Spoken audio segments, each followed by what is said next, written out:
Greenland, one of the most inhospitable and isolated places on Earth, hides secrets buried beneath its ancient ice. For centuries, Inuit legends have spoken of spirits trapped in the ice, shadows wandering the tundra, and eerie sounds echoing through the mountains. To the ancient people, these stories were warnings. There were things that were never meant to be disturbed. But during the Cold War, the United States saw Greenland differently. In the midst of the arms race paranoia against the Soviet Union, the US government decided to turn the frozen wasteland into a strategic stronghold. This led to Project Iceworm, a top-secret initiative to build a network of underground tunnels and bases beneath the ice, designed to store nuclear missiles aimed directly at Moscow. Officially, the project was abandoned due to the ice's instability, but classified documents suggest the real reason was far more disturbing.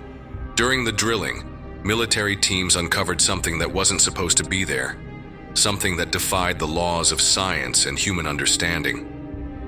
The records of what happened next were erased, but among the survivors, those who dare to speak claim that, on the last night before evacuation, someone, or something, began whispering the soldiers' names.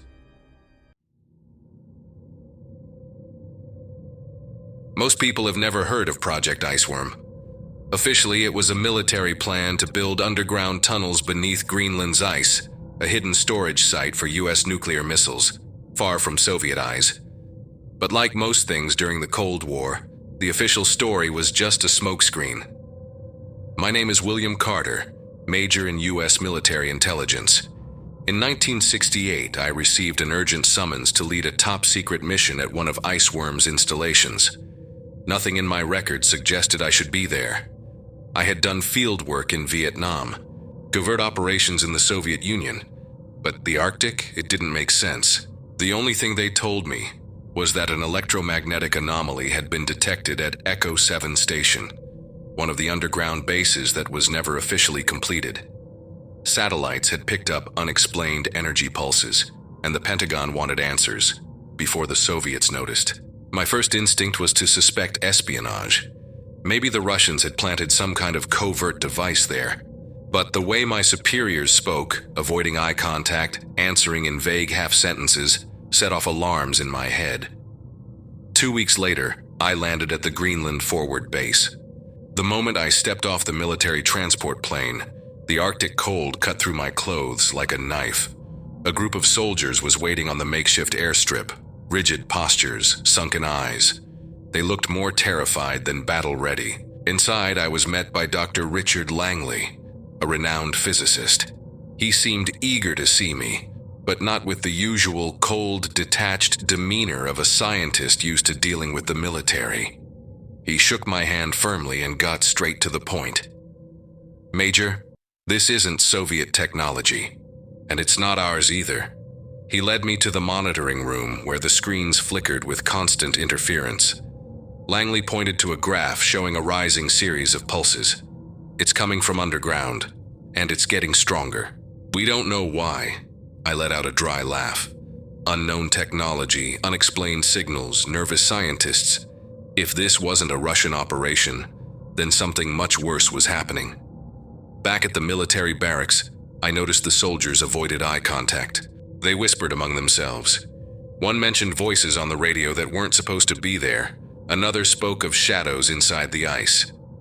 This wasn't just a reconnaissance mission. Something was wrong with this place. The descent to the excavation site was worse than I expected. The Project Iceworm tunnels were narrow, damp, and freezing. The reinforced metal and concrete walls were already showing signs of deterioration. The cold seeped through layers of clothing, and the air down there felt heavy, thick with a strange metallic scent. Our team consisted of 6 soldiers, along with Dr. Langley and 2 field engineers. Sergeant Thomas O'Connor, a veteran I had served with before, led security. He was the kind of guy who never flinched at anything, or at least that's what I thought. After nearly an hour of moving through dimly lit tunnels, we reached the excavation site. The hole in the ice was about 30 meters deep, surrounded by makeshift scaffolding and scattered scientific equipment. And at the center of it all was something that made me freeze in place. A colossal metallic object, partially, buried beneath the ice. Its surface was uneven, covered in strange symbols, like corrosion marks or something deliberately carved.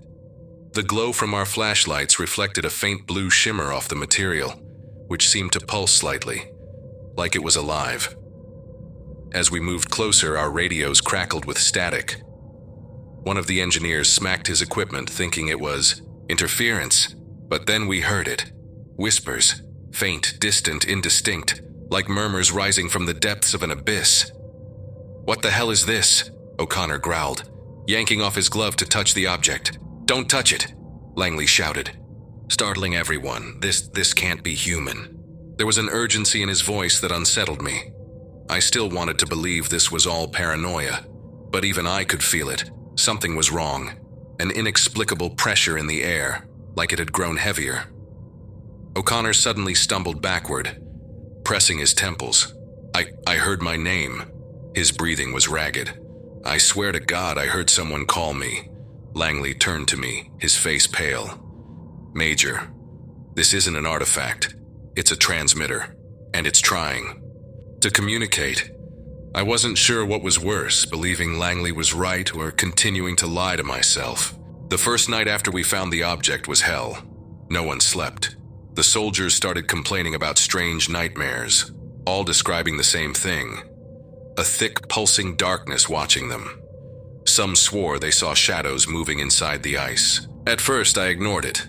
A soldier's mind plays tricks when they're exhausted, and extreme isolation only makes it worse. But the next morning, when we did a head count, I realized one of the scientists was missing. Dr. Maxwell.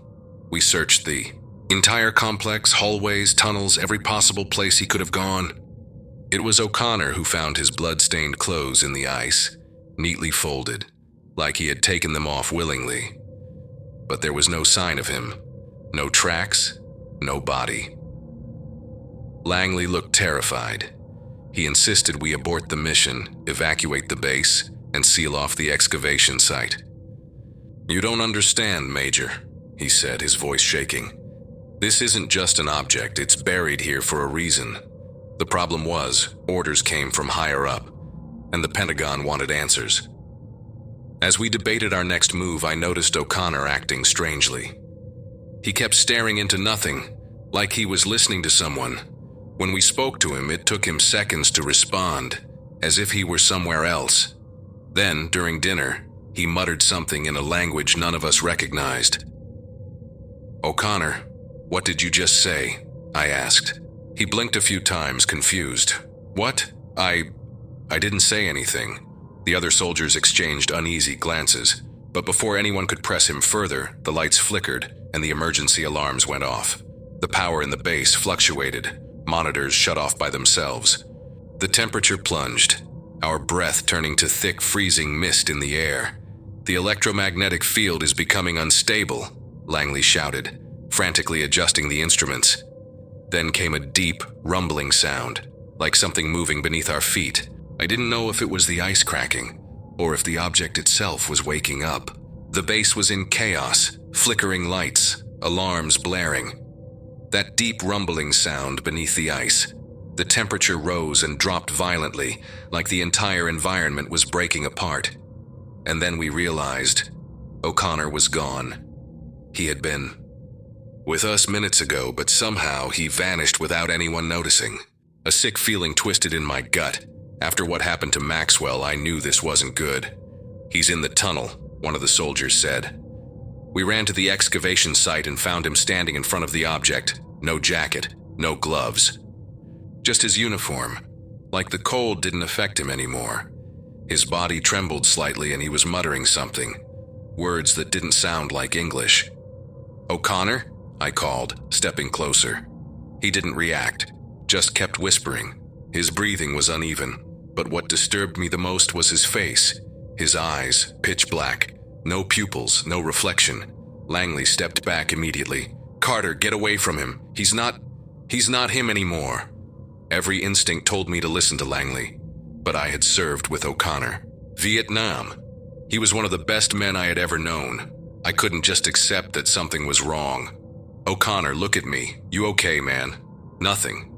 He kept staring at the object, his murmurs low and rhythmic, like a prayer. Then slowly he turned his head toward me and smiled. It happened too fast. One moment he was still. The next he lunged at me with inhuman strength, knocking me to the ice. His body shook violently, movements jerky, uncontrolled. He was too strong, way stronger than a human should be. The others rushed to help. He took them down like they were nothing. His eyes were pure void. Langley grabbed a scalpel from his kit and slashed O'Connor's arm.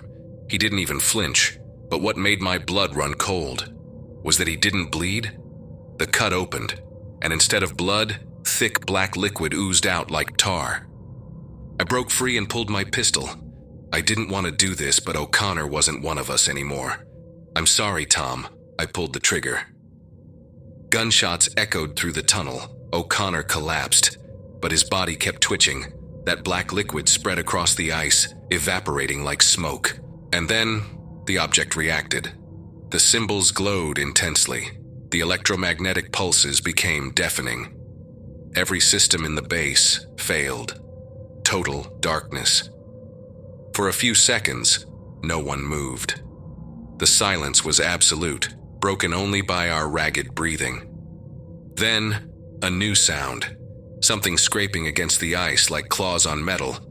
Langley swallowed hard. My God, we shouldn't be here. The sound grew louder, and now it was accompanied by a low guttural noise, like something was waking up. That's when we realized this wasn't over, it was just beginning. The tunnel was pitch black, no emergency lights, no sound except our heavy breathing and the distant howl of the wind outside. But there was something else. Something scraping against the ice. Something moving. I didn't want to admit it, but we were trapped down here with it. "We need to get out, now." My voice came out steadier than I expected. The soldiers didn't argue. We grabbed our weapons and moved quickly through the tunnels toward the exit. The way back felt longer, tighter, and with every step the cold got worse. When we reached the main entrance, my stomach dropped. The tunnel was completely blocked by ice. This isn't real," one of the soldiers muttered, touching the frozen wall. It was thick, solid, like it had appeared out of nowhere. But it wasn't natural. The ice wasn't smooth. It had strange, swirling patterns as if something had grown out from within. "This wasn't here before," Langley said, eyes wide. He reached out and pressed his hand against the ice, then immediately pulled away, shuddering. "It's warm." I stepped back. Nothing in Greenland was warm. "So what, we have no way out?" one of the soldiers asked, his voice tight. I was about to answer. Then we heard it. Screams. Coming from the tunnel behind us. 2 soldiers were missing. Panic hit like a shockwave. We rushed back through the corridors calling their names. Nothing, no trace, no bodies.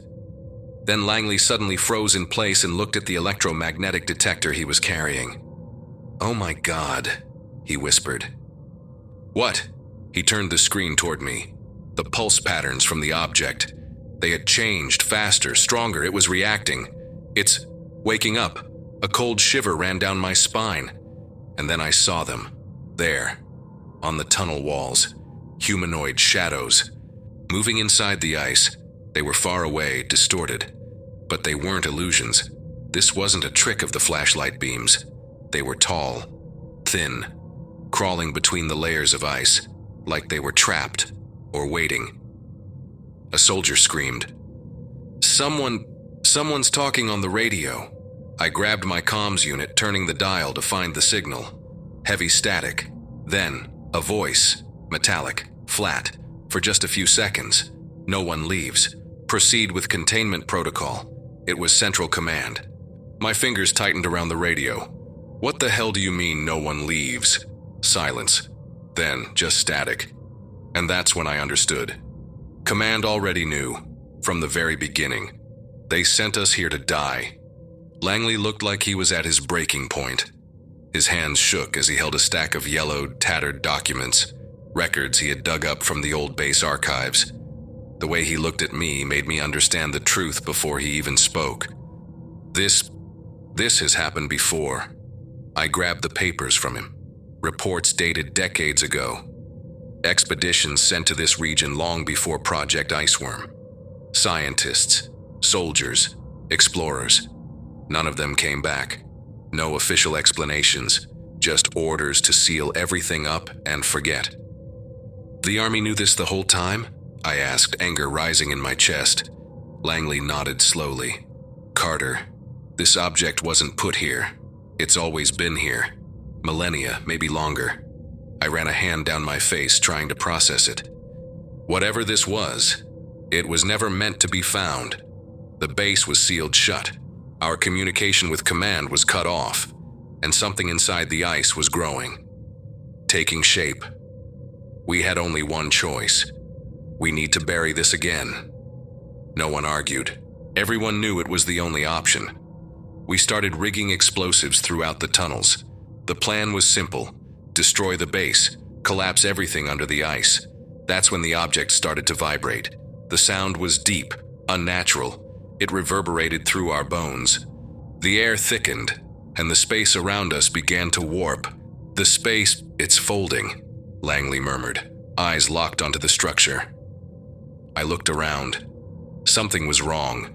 The ceiling felt farther away, like the tunnel's depth had doubled. One of the soldiers stumbled and fell, but the ground beneath him rippled like liquid. The shadows in the ice were moving faster now. Some of them were sharper, closer. Then, the proximity alarms blared, but there was no one else in the base. Just us. Hurry, detonate the explosives. Langley hesitated, staring at the object like he was listening to something. Carter, I think it's trying to communicate. I don't care. If we fail, this thing gets out. I didn't know if it was a machine, an entity, or something worse. But I knew one thing for certain. No one could leave this place alive. Everything was collapsing around us. The ice trembled, the tunnels warped, and the shadows were closing in. They moved in ways I couldn't understand, like they weren't bound by the same laws of reality as we were. They were humanoid, but not human. Their bodies stretched and twisted as they advanced, yet they made no sound. The soldiers opened fire, but the bullets just passed right through them. "Run!" I shouted, knowing we couldn't fight this. We ran through the tunnels, racing toward the main chamber where the explosives were armed. But something was wrong. The space around us was folding in on itself. The path we had just taken now felt longer, as if we were caught in some impossible loop. Then Langley stopped. He stood frozen in front of the object, eyes wide in shock. I understand now. "It's speaking to me," he whispered. I grabbed his arm. "We have to go now." But it was too late. The shadows took him. They wrapped around him, dragging him backwards, straight into the object. Langley didn't scream. His face was a mixture of terror and awe as his body twisted in impossible ways, breaking apart, unraveling, becoming something else. And then, he was gone. I wanted to run, but I knew, if we failed, this thing would escape. With the few survivors left, I sprinted toward the detonator. The shadows closed in. The ice quaked. Reality itself began to break. Someone screamed behind me. "Carter, now!" I pressed the button. The explosion hit like a thunderclap. Everything imploded. The ice shattered. The tunnels collapsed, and an indescribable force tore through me, hurling me backward. Then, silence. The official record Project Iceworm was officially shut down. No mention of what really happened. No record of the dead. All files related to Project Eclipse were erased. Officially, no one survived. But decades later, in a declassified document, there was a single strange note. "If anyone finds William Carter, he is not to be allowed to leave. He is no longer one of us." Decades later, documents from Project Iceworm were declassified. The official story claimed the project was a logistical failure, abandoned due to the unstable conditions of the ice. But buried among the files, hidden between technical reports and blurry photographs, was something unexpected. A journal. The name on the cover was faded, but inside the entries were still legible. Major William Carter. The pages were worn, some nearly unreadable, But the passages that remained told a story that shouldn't be possible. An object buried beneath the ice. Soldiers disappearing. Shadows moving inside the glacier. The final entry was short, scribbled in a hurry. I don't know if I'm still me, but if someone finds this, bury it deeper. Among the documents there was a classified memo, sent to a Pentagon general dated years after the mission. If anyone finds William Carter, he is not to be allowed to leave. He is no longer one of us. Now a new expedition has been sent to Greenland. Satellites have detected something. Strange signals, electromagnetic pulses, coming from deep within the ice, and someone, or something, seems to be waiting. I know a lot of people here are skeptical about stories like mine. Honestly, I would be too. If someone had told me this story years ago, I would have laughed and said they watched too much science fiction. But what happened in Greenland in 1960 wasn't fiction. I was there. I saw it. My name doesn't matter. I served in the United States Army during the Cold War, working on operations that never made the news. Some were simple: patrols, construction, maintaining secret bases. Others should have never happened. Project Iceworm was one of them. The official plan was to build a network of underground tunnels beneath the Greenland ice sheet, a hidden launch system for nuclear missiles aimed at the Soviet Union. But the truth, no one knew what we were really dealing with. Greenland's ice wasn't stable like they thought. We had to dig constantly, reinforce structures, battle snowstorms that came out of nowhere. And then, the hole appeared. The engineers were digging a new sector when everything stopped. The radios crackled. Equipment malfunctioned, and the workers just stood there, silent, staring at what they had uncovered. A pit, a dark hole in the middle of the ice. There was no visible bottom. When they dropped a lit flashlight down, it simply vanished into the blackness. No impact, no sound, nothing. At first, they tried to measure it. Ropes with weights, depth sensors, even a radio transmitter. Everything disappeared. The radar scans showed, well, nothing. As if the hole was just an empty void. The ice around it seemed normal, but something felt off. You could sense it. Some of the guys started saying they heard noises from below. Voices, but no one wanted to say it out loud. No one wanted to sound crazy. Then the radios began picking up strange interference. Low sounds, drawn-out words, like someone was trying to speak, but didn't have the strength to form complete sentences. The scientific team was brought in. They analyzed, measured, documented everything, and they had no explanation. It's just a natural formation in the ice, they said. But it didn't feel natural. I remember the first night after the discovery. I couldn't sleep, and I swear to God, when I closed my eyes, I felt like something inside that hole was watching me. I never should have accepted that mission, but the money was good and I didn't ask questions. In 1992, I was sent to a classified underground base in Greenland, a place that, officially, didn't exist. This wasn't a standard military operation. Whatever they were researching here, it was important enough for the government to keep it secret for over 30 years. The project was led by Dr. Michael Gaines, a thin man with a quiet voice, the kind that always made you feel like he knew something you didn't. He and his team were there to continue a study that had started back in the 1960s, something that, according to him, had never been fully explored. I had no idea what he meant, not until I saw the hole. It was still there, right where the soldiers had found it decades earlier. Even after all those years sealed shut, no snow covered its entrance, no ice formed around it. The ground was dry, dark, like even the cold refused to touch that place. The scientists had brought cutting-edge equipment, radars, lasers, autonomous probes. They ran thermal tests, magnetic scans, acoustic readings. Nothing, no coherent data, as if the hole didn't just go down, as if it didn't exist in any measurable way. Then they sent the drone, a state-of-the-art model built to withstand extreme environments, equipped with thermal cameras and depth sensors. It began descending slowly into the pit, The live feed showed nothing but endless blackness. 100 meters, 100 meters, 1,000 meters, still nothing. Then the screen flickered. For a fraction of a second, something moved. No one spoke, but we all saw it. A shadow, something that wasn't supposed to be there. Dr. Gaines immediately ordered a frame-by-frame analysis of the video. This wasn't a glitch. There was something down there. But before we could react, the drone's feed cut out. The systems failed. The engines stopped. It was just gone. From that moment on, the air in the base changed. People stopped sleeping.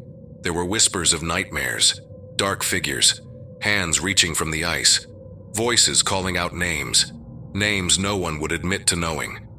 Then one night, one of the scientists screamed in the hallway. He swore someone whispered his name from the darkness. But we were alone down there. And after that night, no one walked near the hole alone. After the drone vanished, everything fell apart. Fast. There were no more excuses, no more scientific explanations. The hole wasn't just a geological anomaly. Something was down there, something that could see us, something that could hear. Colonel Robert Aldrich, who had been skeptical up until that point, wasn't willing to take any more chances. He called an emergency meeting and announced that the mission was over. The hole would be sealed. No official explanation was given, but we all knew the truth. It was fear. He knew this thing should have never been reopened, but Dr. Gaines wouldn't accept it. He shouted, argued, begged for more time. "You don't understand what we're about to discover." He sounded like a man possessed, but there was no negotiating. Aldrich gave the order, "Evacuate," and then the voices started. At first, only through the radios. Low, dragged-out words, like something was trying to speak through the static. Some of the soldiers laughed it off, called it interference, but it wasn't, because soon, the whispers started outside the radios too. I was in my tent when I heard it. Someone calling my name. I jumped up, threw open the door, ready to curse out whoever was messing with me. But the hallway was empty, just the cold ice, and the echo of my own footsteps. Sergeant William Bill Harper was one of the first to admit something was wrong. He wasn't easily scared, but that night I saw fear in his eyes. He pulled me aside and said he felt something behind him while patrolling near the hole, something watching him. I asked if he had seen anything. He just said, "I didn't see it, but I know it was there." The next day, he was different, quiet, pale, and he kept staring at the hole for too long, like he was waiting for something to call him again. The last night before the evacuation felt different. The silence was heavy, not the usual quiet of an isolated base in the middle of the ice. This was something else, like the world itself was holding its breath. No one spoke much. Food was left untouched. Coffee sat in mugs growing cold. Everyone just wanted to leave, except for Sergeant William Bill Harper. He was the only one who didn't seem ready to go. He had been acting strange since the day before. Barely spoke, hardly ate, spent too much time standing near the hole. Just staring, if someone called him. He took too long to respond, like he was listening to something else. Then, around 3 a.m, everything happened. I was lying in bed, awake, just waiting for sunrise. That's when I heard it. The radio crackled, a faint noise, static, then a whisper. Soft, almost a groan. "Bill."